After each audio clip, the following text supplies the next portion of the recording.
Yo, what's up guys? Welcome back to the channel. Welcome to another video. It's Tuesday morning at 8:36. Tayo ay pupunta sa Speed Demon. Come join me today sa ating oil change adventure. Well, actually hindi naman siya adventure. Papasama lang ako sa inyo kasi nakakuha tayo ng appointment kanina habang nagko-coffee tayo. Tinawagan ko si Gary sa Speed Demon. Tinanong ko kung meron siyang opening para sa oil change, tsaka kung meron siyang oil at filter para sa multistrada. Sabi naman niya agad, come on in. Tapos tinanong ko na rin kung pwede kong antayin, kasi minsan niya pagka ginagawa ko to, iniiwan ko sa kanya dahil busy siya. Siguro today hindi siya ganun ka busy. So sabi ko sa kanya, antayin ko yung motor. Sabi niya okay. It's a very nice day. I think it's gonna get warm. Sabi it's gonna be the high of 75 today. So far it's already 66 degrees Fahrenheit. So iinit pa siya ng another 9 degrees today. Siguro mga around 2-3 PM. Alam niyo ba yung feeling na malamig yung simoy ng hangin, pero yung sikat ng araw nakakapasok? Kaya ganun yung mix. Grabe, 10,232 miles na pala si Multi, which is not bad kasi itong motor na to essentially is about 5 to 6 months older sa motor ni Omar TV.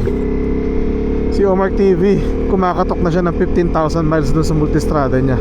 Nilagpasan niya pa tayo. Ganun katindi yung taong yun mag-ride. Talagang sinusulit niya yung kanyang multistrada. Ginawa niya talagang computer. I mean, obviously siya nga nakapagpalit na ng gulong, tayo hindi pa. Yung atin makapal pa actually. Pero papacheck na rin natin kay Gary yan kung anong lifespan, kung meron pa tayong 4,000 miles, which is I'm sure we do. Day off natin today kaya makakapag-singit tayo ng mga errands. Tapos I think mamayang gabi dapat, kung matutuloy yung schedule, may lakad kaming tatlo ni Omar TV tsaka ni Mr. Sarap Vlogs. And so far yung plano na yon, dapat naka-Vespa kami tonight. Abang-abangan na lang. Kung matuloy yon, for sure ipa-vlog natin para mai-share natin sa inyo agad kung ano yung gagawin namin tonight. So kagabi, bago ako matulog, tsaka kanina umaga, habang inaantay ko mag-open si Gary, nagsubok ako mag-edit. Buti na lang, tinesting natin tong helmet kahapon. Okay yung main natin, okay yung main microphone natin. Maganda yung, obviously, ito, kagaya nito, maganda yung delivery ng boses ko. Malinis. Ang naging issue ko, yung mic na nakakonekta or nakapatong sa cardo, nakabaliktad. So sobrang hina yung natin, yung volume natin sa second mic na para marinig yung boses ng kausap natin sa cardo. Kaya tinatry ko pang isalvage yung vlog na yon para kahit pa paano ma-upload natin. Yun lang, hindi nyo maririnig si George or si Omar TV dun sa conversation kasi baliktad yung mic. Ay talaga naman. Ayoko naman masayang yung nangyari kahapon or yung vlog kahapon kasi nagtambike nga kami. So I'm sure bago ko to ma-upload, na-share ko na yung isa na yon, and I'm really hoping na hindi talaga siya masayang. I-share pa rin natin sa inyo para mapanood nyo. So yun yung update na yun. So ngayon inayos natin uli yung placement ng microphone sa helmet na to, and we're gonna do more test. Actually test na natin ngayon.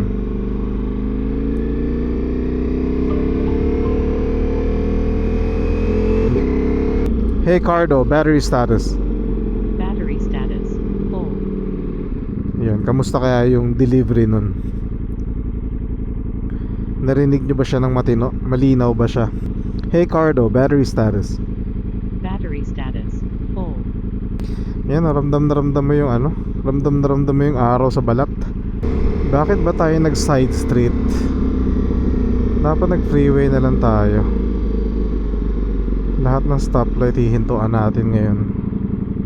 Sayang din pala dun sa vlog natin kagabi. May mga comment si Omar TV regarding sa Panigali.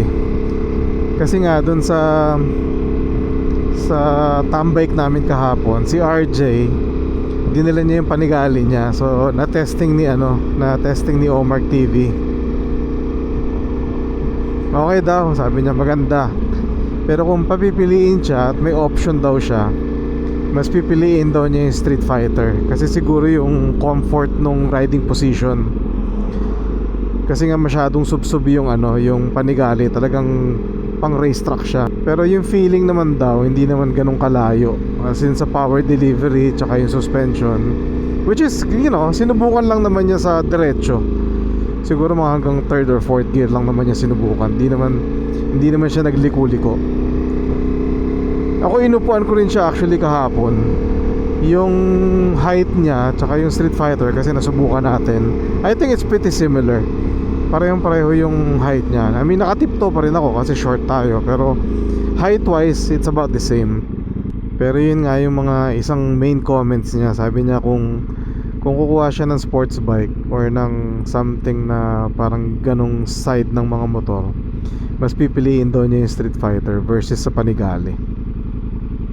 Sabi niya siguro kung mag-lose pa raw siya ng another 80 pounds, yun, pwede daw siya magpanigali.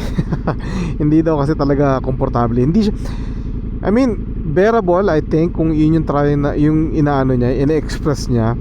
Pero parang sabi niya mabilis ka lang mapapagod talaga. Masakit sa likod yun. Pag tumatanda ka na talaga, ganun yun. Kailangan, yun yung unang-una mong kailangan i-admit eh. Pag tumatanda ka na, medyo masakit na sa katawan yung mga sports bike. Nire-recap ko na sa inyo yung nangyari kagabi or dun sa last vlog natin, kasi nga baka hindi natin ma-upload yun. But just in case lang ba, may mga shop dito dati ng mga import shops, mga Honda ganun. Etong street na to, ang tawag namin dito is Arville. Ito yung pinaka drag strip ng mga street racer dati. Dito nagkakarera.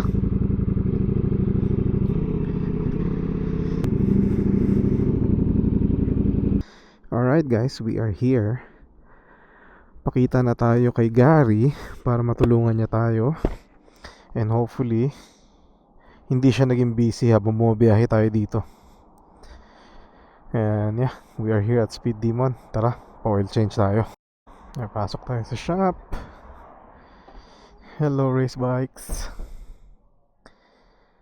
Dami.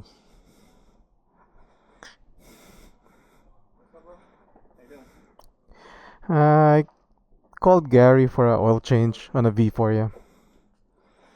What's your name? Mike, M-I-K-E. I can wait for it today, right? I asked him if I could wait for it. Yeah. Should be good. Okay, cool.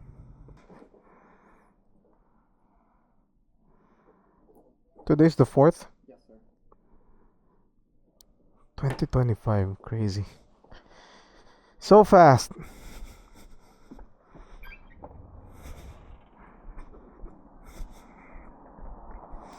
Kunin na natin yung charger natin.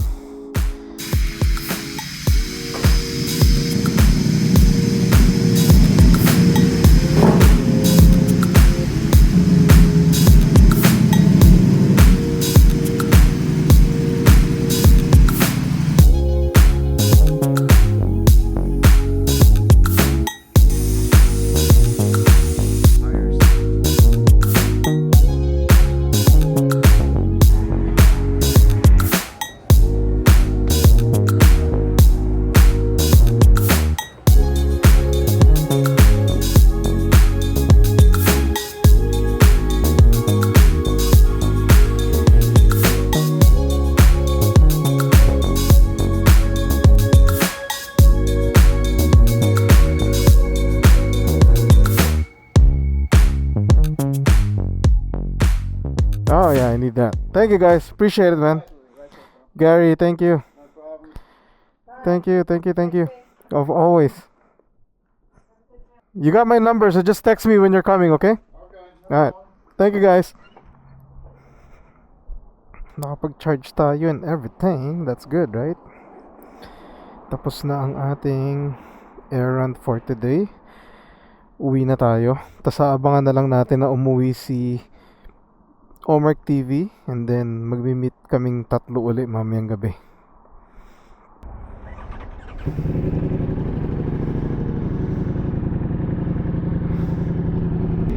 Alright. Okay na si Multi. Hindi na tayo kakaba-kaba. Well, hindi naman tayo kakabahan nun. Pero at least tapos na yung kanyang service. We're good for another somewhat couple thousand miles. You know what? We should reset natin. Boom. Okay. So yung trip 2 natin naka-zero para matrack natin kung ilang miles na siya since last oil change. We're back to 0. 10,250 miles is what we got right now. Oh, it's a nice day. Oh my gosh. Lalayo pa ba tayo o uwi na tayo? So yung total cost ng ating oil change today, tsaka pag-reset ng mga lights, tsaka service light, tsaka yung annual light nya, chinarge tayo ni Gary ng mga $201. So ganun, mga 10,000 din sa piso.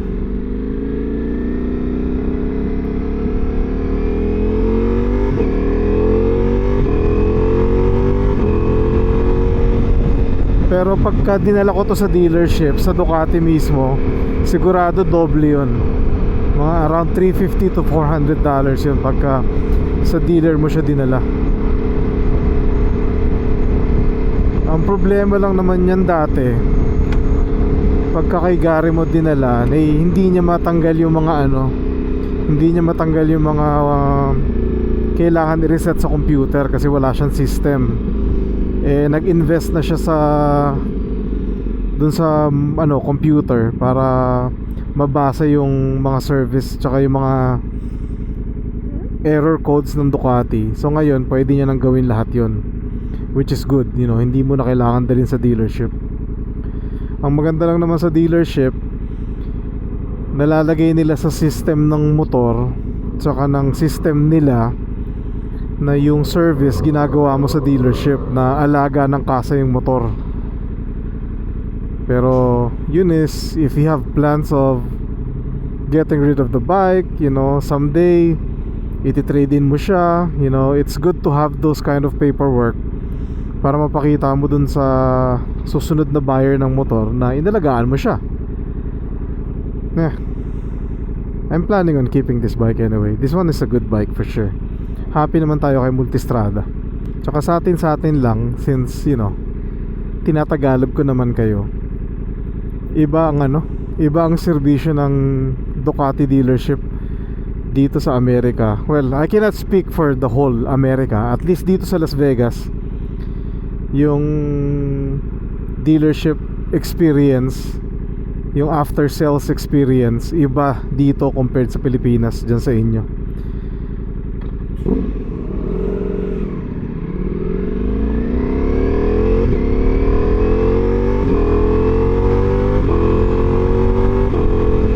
Sarap ni Multi. Happy na naman siya at bago ang kanyang langis. Wow, in and out. Sawan-sawa na tayo sa in and out, guys. Pero medyo gutom na rin ako. It's almost lunchtime. It's 11:03. Sa bahay na lang tayo maghanap ng pagkain. Abot. Galing.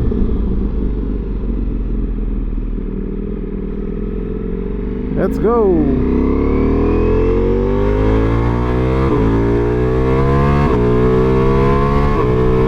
Woo! Good morning.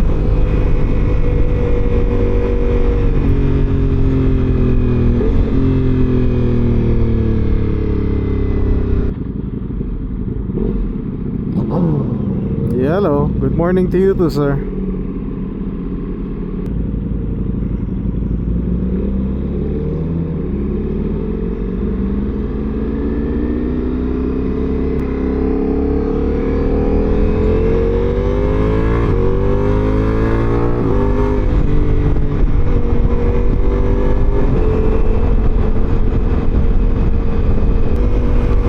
Wala pa pala tayong tanghali. Nasa 78 na, oh. Talagang warm today. Wow.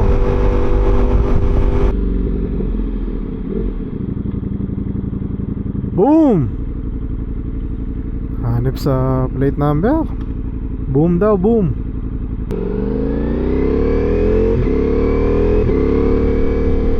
So natapos na yung ating service, or what do you call that, ang ating PMS para sa Multistrada. Yun lang naman ang naiisip kong errands na kailangan natin gawin sa day off na to. So magre-relax lang tayo. Hopefully we can put this together and ma-edit natin para ma-share natin sa inyo. And thank you nga pala. I don't know what happened, but this last few vlogs, medyo madami-dami yung ating mga new subscribers. Parang I counted 12 to 14 new subscribers ata. Maraming salamat po sa pag-suporta, pagtambay, at sa pag-subscribe. Kung meron kayong mga comments dyan, just leave it there, down below. Sumasagot naman tayo dyan, kagaya ng mga friends natin, sila DJ DLS, tsaka sila BSR and Mr. Soprano. And of course, our Vegas friends, Mr. Sarab Vlogs and Omar TV. So dun sa ating mga new subscribers, like I said, pakilala kayo. Let's talk. Would really appreciate that. And sa ating mga old subscribers na nandyan pa rin hanggang ngayon, tumatambay at tumatangkilik, maraming salamat po sa inyong suporta. So that's it for us today. Thank you for coming with me sa ating PMS service for the Multistrada. We'll see you guys on the next video, okay? God bless everyone and be a blessing to one another. Peace.